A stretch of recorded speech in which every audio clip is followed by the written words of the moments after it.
The list of facts about Yohji Yamamoto are long, arduous, and way more comprehensive than what I'm about to give you. That being said, these facts are a bit more peculiar than usual and give you a more personal window into one of the most legendary designers of our time, of all time, rather. I'm Reggie Casual, if you didn't know already. Welcome to Rank and File, and these are 7 mind-blowing facts about Yohji Yamamoto that any fan should know, or really anybody should know. If you're a fan of fashion, you should know these, and you should also know this is the intro.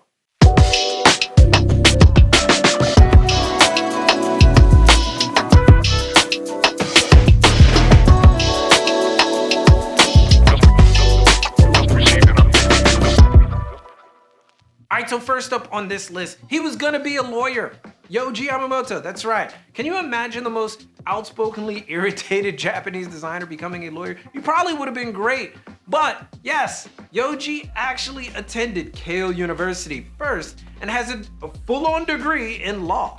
After deciding to help his mother with her struggling small dressmaking business though, Yohji was forced by his understandably upset mom Dukes to attend a school to become better at the craft of dressmaking or pattern making. He then enrolled into the famous Bunka School of Fashion, and the rest is, as they say, history. It's a small anecdote to be sure, but worth noting as circumstance is virtually the only reason Yohji is designing today.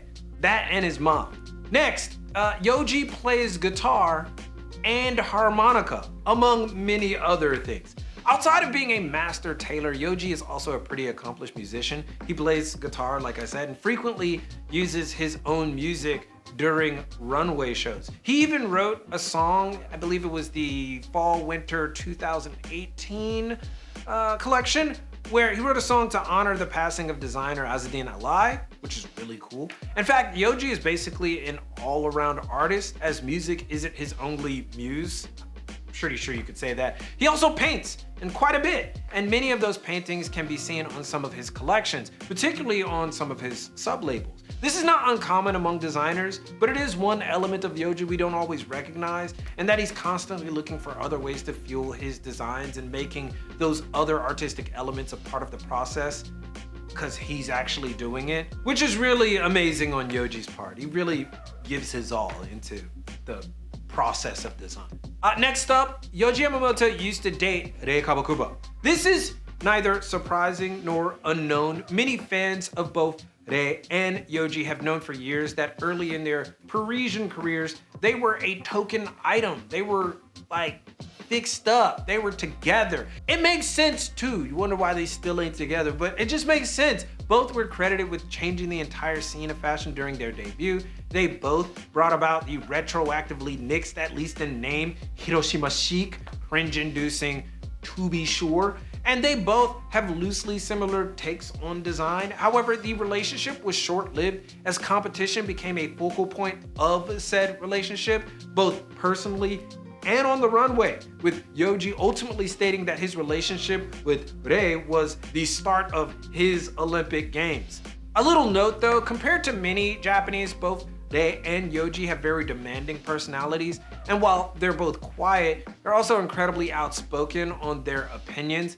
A little cherry on top though, at this point the competition isn't even close. While I love Yohji Yamamoto, Comme des Garçons with its Dover Street Market, which carries Yohji Yamamoto, has far surpassed Yohji as the company years ago.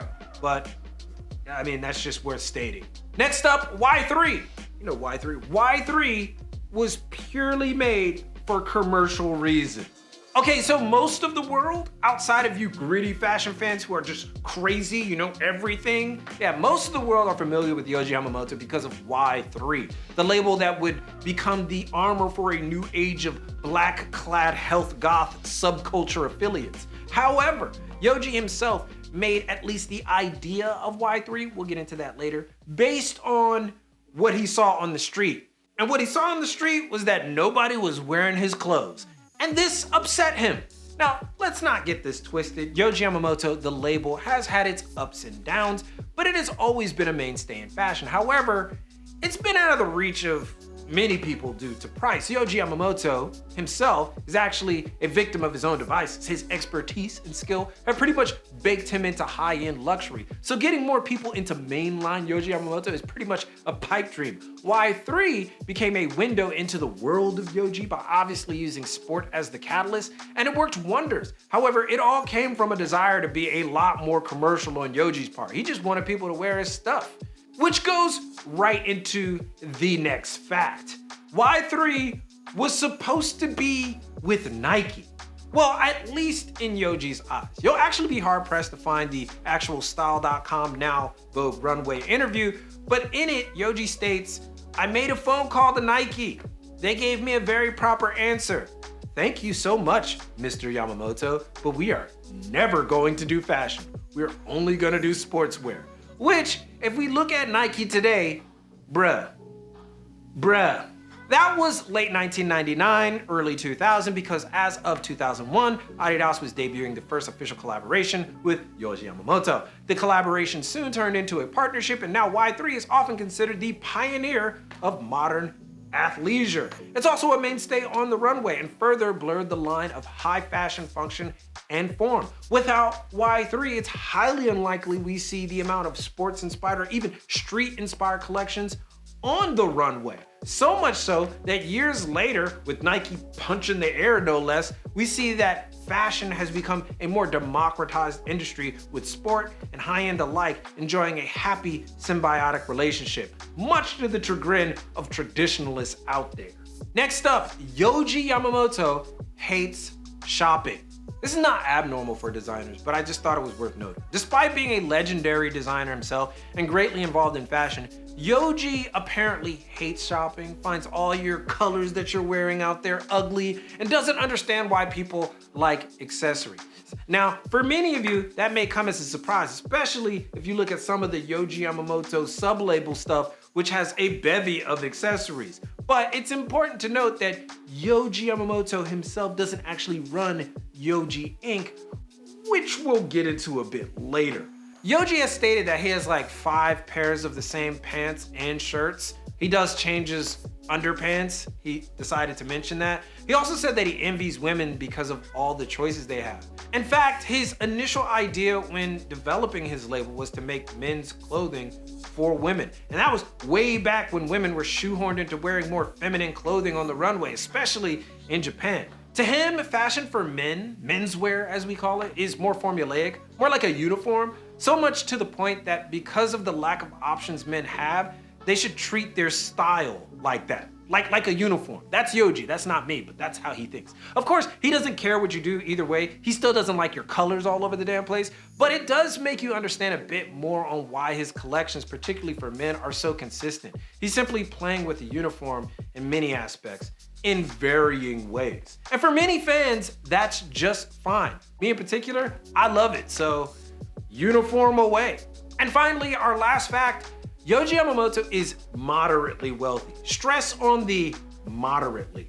For all of his successes and achievements, it might surprise many of you that Yohji himself has a net worth of about $900K to $1 million USD. How is that, right? He's literally damn near 50 years in the game, and his wealth is paltry next to even some head designers, let alone creative directors of some of the biggest brands. It's Yohji Yamamoto. It's crazy. Well, why is this? Well, it's 2 parts. Yohji Inc. is actually not owned by Yohji himself. It's privately backed after restructuring in 2009 or so. I forget the dates. Bad financial decisions by Yohji business managers ultimately led to the company's demise, and an independent investment firm dug the brand out of bankruptcy. That's how it is. Yohji Yamamoto now operates as a head designer or creative director and is paid as such. The holding company has mainly been in charge of Yohji's extended brands like Ground Y, Sight, and others. These so-called sub-labels are diffusion labels adhered to the Yohji guidelines but are far cheaper than mainline offerings. So instead of $2,000, you're paying $300 or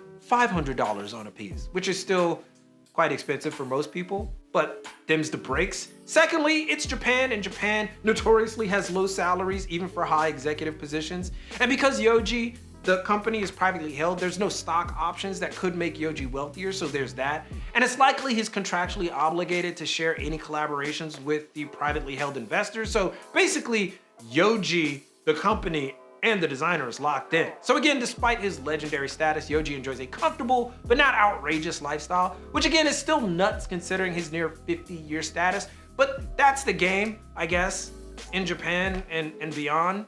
I just find it sad. It's Yohji Yamamoto, he's a legend. And that's 7 I guess they're not mind-blowing. At least they're interesting facts about Yohji Yamamoto. Mind-blowing was for the title. Get you to watch and talk about it. Because obviously there are more facts about Yohji Yamamoto, and I want you all, you Yohji fans, talk about it in the comments. Give us some more. What are some other things that maybe should have been on this list? Or maybe some favorite moments from Yohji Yamamoto? Or maybe another designer that you would like to know some great facts about? That's always a choice. But put it all in the comments so we could know what all of that is. So do that. But most importantly, keep it locked right here for all of your info on international fashion, culture, and business from Tokyo. It's your boy, and keep it casual. Yoroshiku onegai shimasu. And I'll see you guys in a minute.